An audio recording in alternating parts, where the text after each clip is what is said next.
आज हम लोग बात करेंगे सेल्स के बारे में। सेल्स की स्टार्टिंग और बायोलॉजी की स्टार्टिंग यहीं से होती है मोस्टली। तो जो सेल्स होते हैं वो दो टाइप के होते हैं, prokaryotic cell and eukaryotic cell. जो प्रोकैरियोटिक सेल होते हैं वो वेल डिफाइंड नहीं होते हैं। प्रोकैरियोटिक सेल को हम लोग न्यूक्लियोइड भी कहते हैं। इस चीज़ को याद रखना, डायरेक्ट सवाल आता है। अगर नहीं पता होता तो बिल्कुल नहीं पता होता। ये डायरेक्ट अभी क्वेश्चन आया था सीएपीएफ में। तो न्यूक्लियोइड को ही प्रोकैरियोटिक सेल भी कहते हैं, प्रोकैरियोटिक सेल को ही न्यूक्लियोइड भी कहते हैं। ठीक है, ये वेल डिफाइंड नहीं होते हैं। इनमें तीन चीज़ें होती हैं जो आपको याद रखनी है। सेल मेम्ब्रेन होती है, सेल है तो उसकी मेम्ब्रेन तो होगी। सेल मेम्ब्रेन है, साइटोप्लाज्म होता है और जेनेटिक मटेरियल होते हैं। तीन चीज़ें बताई मैंने, cell membrane, cytoplasm and genetic material. Nucleus की बात कहीं नहीं आई, मतलब इसमें न्यूक्लियस होता ही नहीं। अगर न्यूक्लियस नहीं है तो न्यूक्लियस मेम्ब्रेन भी नहीं होती है। ठीक है, इसके जो साइटोप्लाज्म है प्रोकैरियोटिक सेल्स का, इसमें सिर्फ दो ही चीज़ें मिलती हैं, mitosis and meiosis. Mitosis and meiosis. Mitosis जो होता है वहाँ पर एक सेल दो में डिवाइड हो जाता है, और जो मियोसिस होता है उसमें एक सेल चार में डिवाइड हो जाता है। मैं फिर से बता रहा हूँ, जो साइटोप्लाज्म है प्रोकैरियोटिक सेल का, उसमें सिर्फ दो चीज़ें होती हैं, दो काम होते हैं। एक मियोसिस होता है, एक माइटोसिस होता है। तो जो माइटोसिस होता है उसमें एक सेल दो में डिवाइड हो जाता है और रिजल्टेंट प्रोडक्ट एक की चीज़ दो में हो जाती है। और जो मियोसिस होता है उसमें एक सेल का रिजल्टेंट प्रोडक्ट चार में हो जाता है। मतलब पहले एक से दो होता है, फिर दो से दो चार हो जाते हैं। तो ये काम हो गया प्रोकैरियोटिक सेल का। अब यूकैरियोटिक की बात करते हैं। यूकैरियोटिक सेल जो है वो वेल डिफाइंड होता है, उसमें हर चीज़ डिफाइंड है। इसमें भी तीन चीज़ें हमें देखनी होती हैं, एक सेल मेम्ब्रेन है, एक साइटोप्लाज्म है और एक न्यूक्लियस है। तो जो न्यूक्लियस है वो भी, न्यूक्लियस के अंदर भी तीन चीज़ें हैं। जो यूकैरियोटिक का जेनेटिक मटेरियल है वो न्यूक्लियस के अंदर बहुत ही अच्छे से डिफाइंड है और ऑर्गेनाइज्ड वे में।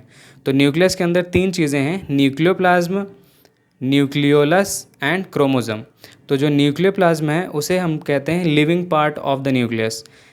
Living part of the nucleus को हम लोग न्यूक्लियोप्लाज्म कहते हैं। और जो न्यूक्लियोलस होता है वो राइबोसम होता है। राइबोसम, ये राइबोसम किस में हेल्प करता है? प्रोटीन को बनाने में, प्रोटीन सिंथेसिस में काम करता है। और जो क्रोमोसोम्स होते हैं इसके अंदर, इसी में डीएनए मिलता है हमें, इसी में डीएनए मिलता है जिसे हम जेनेटिक मटेरियल कहते हैं। आई होप ये समझ में आया होगा आपको। अब हम लोग बात करते हैं जो यूकैरियोटिक सेल है उसमें तीन चीज़ें जैसे मैंने बताया होती हैं, सेल मेम्ब्रेन, साइटोप्लाज्म और न्यूक्लियोप्लाज्म। तो जो यूकैरियोटिक सेल का साइटोप्लाज्म है उसके अंदर भी बहुत सारी चीज़ें हैं। उसके अंदर दो चीज़ें मेन हैं, एक साइटोसोल है और एक ऑर्गेनेलीज है। जो साइटोसोल है वो जेल लाइक सब्सटेंस है, उसे हम साइटोसोल कहते हैं, और ऑर्गेनेलीज हैं, इसी से सबसे ज़्यादा सवाल पूछे जाते हैं। तो साइटोप्लाज्म के अंदर छः तरह के ऑर्गेनेलीज हैं, छः तरह के ऑर्गेनेलीज हैं। और स्टार्ट करते हैं पहले से, जिसका नाम है एंडोप्लाज्मिक रेटिकुलम। ये जो एंडोप्लाज्मिक रेटिकुलम है ये सबसे बड़ा ऑर्गेनेलीज है। ठीक है, इसके भी दो चीज़ें डिवाइड होती हैं। एंडोप्लाज्मिक रेटिकुलम दो पार्ट्स में डिवाइड होता है, एक होता है रफ ईआर और दूसरा होता है स्मूथ ईआर। ईआर आप समझ रहे हो क्या बोल रहा हूँ मैं?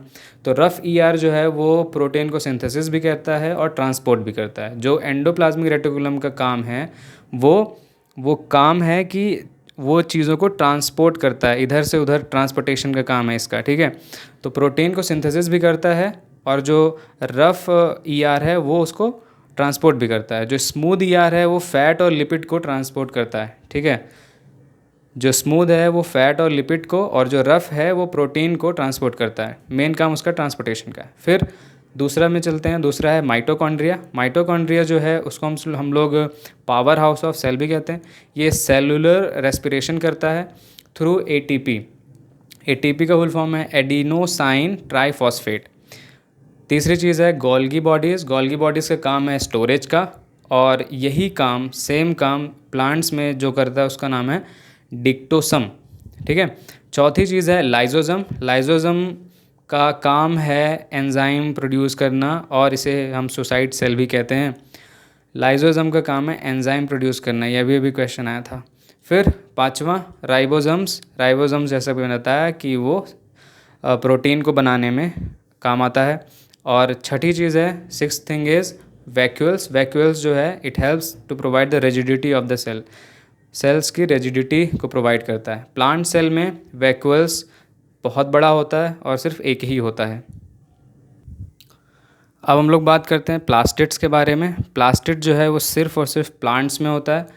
ये ही इसी में पिगमेंट्स होते हैं, ग्रीन पिगमेंट्स जो है इसी में होते हैं, क्लोरोप्लास्ट इसी में होता है, और क्लोरोफिल से ही ग्रीन कलर आता है, वो भी प्लास्टिड्स में ही होता है। और जो मैंगनीज़ जो है ये इसमें प्रेजेंट होता है, ये डायरेक्ट क्वेश्चन आया था, तो क्लोरोफिल में ही ये मैंगनीज़ प्रेजेंट होता है, हमें इस चीज़ को याद रखना है। बाकी वैक्यूल्स जो है वो दोनों में होते हैं, प्लांट्स एंड एनिमल्स दोनों में होते हैं। और जो प्लांट का है वो इकलौता है और सबसे बड़ा होता है, और एनिमल्स का जो है वो छोटे छोटे होते हैं और बहुत सारे होते हैं सेल्स में, ठीक है। रॉबर्ट ब्राउन ने न्यूक्लियस की खोज की थी, रॉबर्ट हुक ने सेल की डिस्कवरी की थी 1965 में, लेकिन वो डेड सेल थे। तो लिविंग सेल की खोज किसने की थी? ल्यूविन हॉक ने की थी इन 1974, और पुरकिंजे ने प्रोटोप्लाज्म की खोज की थी। और जो माइटोकॉन्ड्रिया है वो प्लांट्स में भी मिलता है और एनिमल्स में भी मिलता है। जो माइटोकॉन्ड्रिया है उसमें उसके अंदर डीएनए भी होता है और आरएनए भी होता है। So this was about the cells. ये काफ़ी इंपॉर्टेंट स्लाइड है, अच्छे से पढ़ के जाना भाई।